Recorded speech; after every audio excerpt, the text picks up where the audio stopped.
الرحيم. اللهم صل وسلم وبارك على سيدنا محمد وعلى اله وصحبه اجمعين. ازيكم يا حبايبي، عاملين ايه؟ وحشتوني قوي. الفيديو اللي فات ان شاء الله هنبتدي بقى مع بعض كده فيديو حلو كده باذن الله. طبعا الاستاذه مريم هي اللي عامله الفيديو ده بصراحه بامانه، بس انا قلت اسجل. انا عملت ايه بقى؟ قلت لي ماما اعمل لك ايه المفاجاه؟ ماشي، قالت اعمل. راحت لقيتها فجاه فاجئتني ايه؟ بكيكه. عملت لي كيكه حلوه بالشوكولاته جميله قوي قوي، سهله وبسيطه بصراحه. هي عملتها لوحدها يا جماعه والله. بصوا، جابت 3 بيضات، وجابت كوبايه زيت، وجابت لبن دوت كوب وربع لبن متهيألي، كوبايه وربع لبن. هي كيكه اللي هي الشوكولاته العاديه حلوه قوي يا جماعه والله، عملتها حلو. ونص كوبايه زيت. طبعا تسلم ايدك يا مريم، ما تحرمش منك ابدا ابدا يا مريم، وجميله طلعت حلوه قوي قوي قوي قوي. دي جابت كوبايه وربع بردك سكر، نفس يا جماعه الكوبايه هي اللي بتعمل بيها كل المقادير. بصراحه فاجئتني بيها بصراحه. وجابت 4 معالق كاكاو، وحطيتهم كل ده في الخلاط. واول مره تعملها جميله. بصوا، ضربت كل المواد اللي هي السايله في الخلاط. ماشي، بصوا عملت بقى صوص الشوكولاته جميل. بصوا ازاي. فطبعا راحت ايه؟ عملت دوت صوص الشوكولاته يا جماعه اللي ايه هتعمل بيها نصها الكيكه. خدت بقى منها كوبايه وسابتها وحطيتها في التلاجة. كوبايه بس من الصوص اللي هي عملته دوت كده. بعد كده جابت الباقي بقى معلقه خل بقى بتاعت اللي هي عملته الخليط دوت.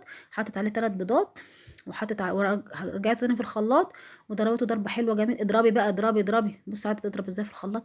وبعد كده جابت كوبايتين دي او 3 كوبايات دقيق، ورشه الملح طبعا بتاعتنا، واللي هو البيكنج باودر، اللي هو الكيس بيكنج باودر.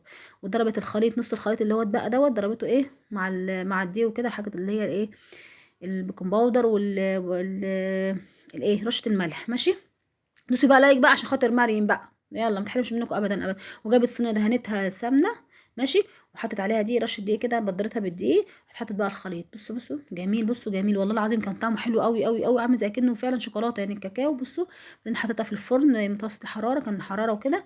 بعدين طلعتها. بصوا طلعتها عامله ازاي. راحت ايه بص انا غزيتها كده بالسكينه بحيث ان ايه، عشان تعمل الشوكولاته. طبعا الشوكولاته دي كان اللي هو الصوص اللي كانت عاملاه كانت في التلاجة. حطيته بقى في التلاجة شويه، بعدين راحت جايباه حطاه بقى على الكيكه. بصوا بقى طلع بقى، وبعدين سابتها طبعا شويه كده في التلاجة.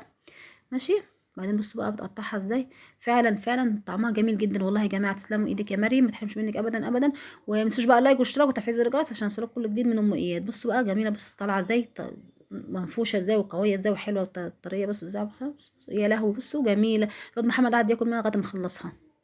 بصوا بقى، والقطعه بتاعتها كبيره ازاي وطريه وحلوه، والشوكولاته بتاعتها جميله. سلام عليكم ورحمه الله وبركاته. دوسوا لايك.